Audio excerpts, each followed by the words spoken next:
ఓం హం హనుమతే నమః. లోకానుగ్రహకాంక్షతో రాక్షస సంహారార్థం రామకార్య నిర్వహణకు హనుమంతుడు ఉద్భవించాడు. హనుమ అంజనాకేశ్వరుల కుమారుడు. పుంజికస్థల అనే అప్సరస అంజనీదేవిగా జన్మించింది. శివుని అష్టమూర్తులైన వాయు ద్వారా రుద్రాంశ ఆమెలో హితమై హనుమంతుడు అవతరించాడు.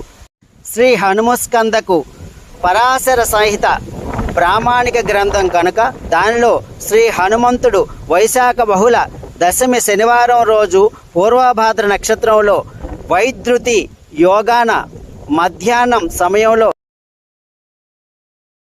కర్కాటక లగ్నాన కౌండస్య గోత్రంలో జన్మించాడని ఉంది. ఓం శ్రీ హనుమతే నమః. వైశాఖే మాసి కృష్ణాయ దశమి మందసంయుత పూర్వప్రోష్ట పదాయుక్త